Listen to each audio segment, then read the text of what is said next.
आदमी को जोड़ो, तोड़ो मत। वो लोग रास्ते में भटक रहे हैं, किराए के पैसे भी नहीं हैं उनके पास में। ऐसी अफवाह कोरोना काल में भी उड़ाई गई थी। उनकी आर्थिक स्थितियां भी इतनी खराब हो गई हैं कि उनके पास किराए के लिए पैसे नहीं हैं। कुछ लोगों की आदत होती है भाई मीडिया पर भारी अपना चैनल को करने के लिए या यूपी में कितने दंगे होते थे। पहले दिन छिपते ही लोग डर जाते थे। हर व्यक्ति चैन से और आराम से सो रहा है। मक्कार किस्म की ये हरकत टुच्ची करता है, ये टुच्चे काम है। किसानों के मसीहा राकेश टिकैत जन आक्रोश रैली का समर्थन करने के लिए आए थे, लेकिन उनका पुरजोर विरोध किया गया।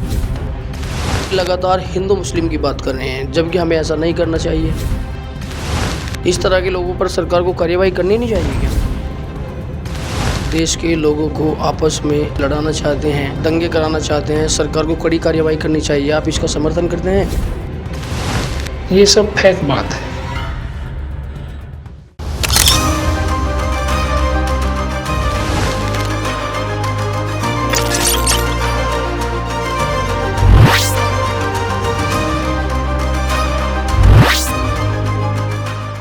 मेरठ के क्रांतिकारी ग्राम पंचायत जननायक धन सिंह गुर्जर भारतीय जनता पार्टी के मेरठ के वरिष्ठ कार्यकर्ता, आपका हार्दिक स्वागत है। स्वागत है जी। वैसे आप पिछले 10 वर्षों से भारतीय जनता पार्टी के मजबूत कार्यकर्ता बने रहे हैं। ऐसी भारतीय जनता पार्टी की क्या विचारधारा है जिससे आप प्रेरित होकर भारतीय जनता पार्टी के साथ लगातार बने रहे हैं? भारतीय जनता पार्टी का एक विशेष है, इसमें एक तो कोई भेदभाव नहीं है और सबका साथ सबका विकास। जो हमारे प्रधानमंत्री जी हैं मोदी जी, वो सभी को साथ लेके, और ना कभी उन्होंने पद की ऐसी कोई लालसा। इस पार्टी में सबसे ज़्यादा ये रहता है, एक कार्यकर्ता के रूप में काम करते हैं। और मैं भी इस पार्टी का एक छोटा सा कार्यकर्ता और सिपाही हूँ। लेकिन इतनी सारी मॉब लिंचिंग, हिंदू मुस्लिम, लगातार इतनी सारी घटनाएं क्यों हो रही हैं? सरकार क्यों कार्यवाही नहीं करती इन लोगों पर? जब से हमारी पार्टी आई है सत्ता में, एक भी दंगा बता दिए आप। यूपी में कितने दंगे होते थे। मॉब लिंचिंग की घटनाएं आप एनसीआरबी का डेटा देख सकते हैं, बहुत ज़्यादा बढ़ी हैं। असल में कुछ लोग हैं बदनाम करने वाले, इस चीज़ से कुछ होता नहीं है। पार्टी अपने कार्यशैली बहुत अच्छे से संभाल लिए और आप देख ही रहे हो, लोग इतने चैन से रह रहे हो। किसी की लड़की धी बेटी कहीं भी जा सकती है। पहले दिन छिपते ही लोग डर जाते थे और अपने घरों में बढ़ जाते थे। आज की डेट में देहात ले लो या शहर ले लो, हर व्यक्ति चैन से और आराम से सो रहा है, कोई मतलब नहीं। पहले पुलवामा और अब पहलगाम। पहले हमारे 40 बेकसूर जवानों की शहादत हुई, इसके बाद अब 26 बेकसूर पहलगाम में उनकी हत्या की गई। इसको लेकर क्या कहेंगे आप?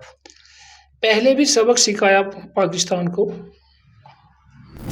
और आपके भी बताया गया। और पाकिस्तान जो है मक्कार किस्म की ये हरकत टुच्ची करता है, ये टुच्चे काम है इसके। और हिंदुस्तान तो सिद्धांतों का एक वो है, और अब भी बता दिया, इसे दिखा दिया, सारी पूरी दुनिया देख रही। माननीय नरेंद्र मोदी जी ने इतना बड़ा वो करा है काम, कोई सरकार डिसीजन नहीं ले सकती थी और तुरंत ये डिसीजन इतना बड़ा लेके काम किया। सब आपने भी देखा, सभी लोग देख रहे, अन्य लोग भी, अन्य पार्टी भी। टूरिस्टों पर कभी हमला नहीं किया गया। अब की बार जो ये पाकिस्तान ने नापाक हरकत की है, जो लोग पहलगाम में घूमने के लिए गए थे और एक परिवार ऐसा था, उनकी शादी अभी 6 दिनों पहले हुई थी, इस कायराना हरकत पर आप क्या कहेंगे? उसका मुझे भी और पूरे भारत को बेहद दुख है। जो उन्होंने बहुत टुच्ची और गंदी हरकत की है, इस पे सभी को शर्म की बात है। और इस पे बस क्या कह सकते हैं, बहुत ही ज़्यादा दुख है। और इसका रिजल्ट भी दिया है माननीय प्रधानमंत्री जी ने हमारे, और उन्हें इनका भुगतान करना पड़ेगा इस चीज़ का। पाकिस्तान पहले भी कार्रवाई की थी, पुलवामा को लेकर के सर्जिकल स्ट्राइक की थी, और अब भी लगातार हमारा सिंदूर ऑपरेशन जारी है। और पाकिस्तान को बहुत हद तक हमारी सेना ने मुंह तोड़ जवाब दिया है और भारी नुकसान भी पहुंचाया है। इस पर पाकिस्तान का कहना ये है कि उन लोगों ने हमारे 3 राफेल और 2 फाइटर जेट्स मार गिराए हैं। पाकिस्तानी मीडिया का कहना ये है कि हमने भारतीय सरकार को बहुत सारा नुकसान पहुंचाया। इसमें कहाँ तक सच्चाई है? इसमें सच्चाई कुछ नहीं है। बौखला गया है पाकिस्तान पूरी तरीके से, पैर उखड़ गए हैं, दहशतगर्दी में है। और इधर उधर की जब आदमी बौखला जाता है तो पाकिस्तान की वही हरकत है जो इधर उधर की हरकत कर रहा है। पाकिस्तान अभी भी अपनी नापाक हरकत से बाज नहीं आ रहा है। पुंछ, LOC और जम्मू में भी लगातार गोलीबारी कर रहा है। उसमें भी हमारे कई सारे बेकसूर लोगों की और आर्मी के जवान भी शहीद हुए हैं। इसका किस तरह से जवाब देना चाहिए और पाकिस्तान को? कभी भी हिंदुस्तान की सेना ने पहल नहीं करी। टुच्ची हरकत जब भी करी पाकिस्तान की तरफ से ही, और उसका मुंह तोड़ जवाब हमारे भारतीय सेना ने दिया है और देते रहेंगे। ये भारत के सपूत है, कभी पीछे नहीं हटते। वहाँ की हुकूमत लगातार परमाणु बम की भी धमकियां दे रही है। बोल रहे हैं कि हम न्यूक्लियर का इस्तेमाल करेंगे, जबकि हमारे देश के पास भी न्यूक्लियर्स हैं। तो इस पर आप क्या कहना चाहेंगे? जब व्यक्ति बौखला जाता है तो इधर उधर की बात करता है, ठीक है ना। बौखला गया पाकिस्तान और उल्ट सुल्ट बोल रहा है, करना कुछ नहीं है। जब जब उसने हरकत की है उसका डबल जवाब दिया है हमारी सरकार ने। पाकिस्तान लगातार पुंछ, LOC और अब जम्मू में भी लगातार गोलाबारी कर रहा है। इस पर भी हमारी सेना लगातार उनको मुंहतोड़ जवाब दे रही है। कोई बड़ी कार्यवाही नहीं करनी चाहिए भारत सरकार को पाकिस्तान के ऊपर? देखो, ये सीक्रेट होते हैं, सरकार अपने डिसीजन खुद लेती है, वो मुझे भी नहीं पता होगी। और जैसे ही अब ये हमला हुआ, किसी को पता थोड़ी था उस परसों रात को ऐसा हो जाएगा। ऐसा नहीं है, सरकार इस पे काम कर रही है पक्का, और जवाब मिल जाएगा। हमारी सेना लगातार पाकिस्तान को उसकी हर करतूत का मुंह तोड़ जवाब दे रही है। ये बड़ी अच्छी बात है और पूरा देश एकजुट होकर हमारी सरकार और सेना के साथ है। और जिस तरह से राजनीतिक दल भी पक्ष विपक्ष ना होकर के देश के लिए एकजुट होकर खड़े हैं। लेकिन कुछ शिकायतें भी आई हैं। अभी जिस तरह से मुजफ्फरनगर में एक जन आक्रोश रैली कुछ संगठनों ने निकाली थी, उसमें किसानों के मसीहा राकेश टिकैत भी जन आक्रोश रैली का समर्थन करने के लिए आए थे, लेकिन उनका पुरजोर विरोध किया गया। क्यों किया गया? वो भी देश ही के साथ थे और देश की आर्मी के समर्थन के लिए ही वो भी वहाँ पर आए थे। ऐसा वो विरोध कुछ लोग होते हैं, जनता थी। बाबा टिकैत भी ऐसे नहीं हैं और देश हित में है। और जब देश की बात आ जाती है तो कोई जाति धर्म नहीं रहते, सभी लोग एक होके एकजुट होके ये काम हुआ है। इसमें कोई पार्टीबाजी नहीं कहूँगा, ना मैं किसी पे टिप्पणी करूँगा इस विषय पे। बहुत सारे संगठन देश के इस तरह के हालात हैं, सभी को एकजुट होने की आवश्यकता है, लेकिन फिर भी लगातार हिंदू मुस्लिम की बात कर रहे हैं, जबकि हमें ऐसा नहीं करना चाहिए। 5 उंगली होती है, 5 एक साथ नहीं है। हमारी सरकार ने एक ही नेत्र होता है, सबका साथ सबका विकास, और सभी लोगों को साथ लेके चलती है। अब ये तो विरोधी लोग होते हैं कुछ ना कुछ बोलने के लिए। इस तरह के लोगों पर सरकार को कार्यवाही करनी नहीं चाहिए क्या? कार्रवाई भी हो जाएगी, जब समय आता है तो कार्रवाई भी हो जाएगी, ऐसा नहीं है। जो भी इस तरह के असामाजिक तत्व जो देश के लोगों को आपस में एक दूसरे से लड़ाना चाहते हैं या दंगे कराना चाहते हैं, सरकार को कड़ी कार्रवाई करनी चाहिए। आप इसका समर्थन करते हैं? नहीं, हमारी सरकार में जो हमारे वरिष्ठ नेता हैं और जो हमारे बड़े हैं, वो सिर्फ एक ही चीज़ सिखाते हैं। वो कहते हैं सिर्फ आदमी को जोड़ो, तोड़ो मत।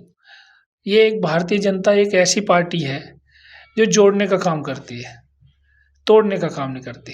आज हमें 80 और 20 की बात नहीं करनी चाहिए, एकजुट होकर पाकिस्तान को करारा जवाब देना चाहिए। ये बिल्कुल सही। पूरे भारत का जितना भी मुसलमान है वो एकजुट होकर देश के साथ खड़ा है, लेकिन किसी भी तरह के उपद्रव करने वाले लोगों पर सरकार को कड़ी कार्रवाई करनी चाहिए। आप भारतीय जनता पार्टी के वरिष्ठ कार्यकर्ता हैं, आप इस पर क्या कहना चाहेंगे? भारतीय जनता पार्टी अपना पूरा काम कर रही है, और जो लोग उसमें दुर्घटना में अहिट ख़त्म हुए हैं, गए हैं, उनका बेहद पूरी पार्टी को दुख है। और हमारे रक्षा मंत्री खुद गए हैं मॉनिटरिंग करने, राजनाथ जी, खुद पहुँचे वहाँ। पार्टी पूरी लगी हुई है और हर व्यक्ति को दुःख है। जो लोग इस चीज़ को आभार नहीं समझ रहे दुःख को, वो लोग हमारे भारत के है ही नहीं, वो अलग है। जो भारत का व्यक्ति है उसे हर व्यक्ति को दुःख है। जिस तरह से पाकिस्तान सेना के द्वारा लगातार कश्मीर में सैन्य कार्यवाही की जा रही है, वहाँ पर बहुत सारे गरीब लोग घर से बेघर हुए हैं। इसको लेकर उनके रहने की व्यवस्था, उनको वहाँ से स्थानांतरण करने की व्यवस्था ये सरकार को करनी चाहिए। सरकार इस काम पे लगी हुई है, कार्यशैली में लगी हुई है। सीमा से सटे हुए ग्राम पंचायत जो भी हैं उनकी वो व्यवस्था खाली करी जा रही है। वो खाली करा दिए गए हैं। हाँ, व्यवस्था करी जा रही है, ऐसा नहीं है। बहुत सारे लोग यूपी से भी वहाँ पर अपनी मजदूरी का कार्य करने के लिए गए थे। अभी हमने देखा कि वो लोग रास्ते में भटक रहे हैं, किराए के पैसे भी नहीं हैं उनके पास में। देखो, उनका कहना ये है, मैं बता दूं आपको, उनका कहना ये है कि जिस तरह से जंग के हालात हुए, सरकार को पहले उन गरीब लोगों को बता देना चाहिए था ताकि वो टाइम से अपने घर पर पहुंच सकते थे। अभी वो लोग रास्तों में भटक रहे हैं। ऐसी अफवाह कोरोना काल में भी उड़ाई गई थी और अब भी ऐसा नहीं है। जो व्यक्ति है तो उस पे भाड़ा नहीं है और नहीं आएगा। अगर नहीं आएगा और सरकार की कोई बात संज्ञान में आएगी तो सरकार उस पे डिसीजन लेगी। ये अफवाह करने से कुछ नहीं होगा। कई बड़े चैनलों ने कवर किया, जैसा कि हमने भी देखा है कि वहाँ पर लोग लगातार हालात को देखते हुए पलायन करने में लगे हुए हैं। उनकी आर्थिक स्थितियाँ भी इतनी खराब हो गई हैं कि उनके पास किराए के लिए पैसे नहीं हैं। उन लोगों ने लाइव टीवी पर बताया है। तो सरकार को उन लोगों के लिए कुछ कड़े इंतजाम करने चाहिए। कुछ लोगों की आदत होती है भाई मीडिया पर भारी अपना चैनल को करने के लिए या कुछ, और वैसे एडिट करके भी दे देते हैं। यानी ऐसा नहीं है। जो व्यक्ति काम कर रहा अगर उसे जान आए तो इतना तो अमाउंट आदमी रखता ही है जो अपने भाड़े की, ज़्यादा कोई इतना अमाउंट तो रखना नहीं चाहिए। ये सब फेक बात है।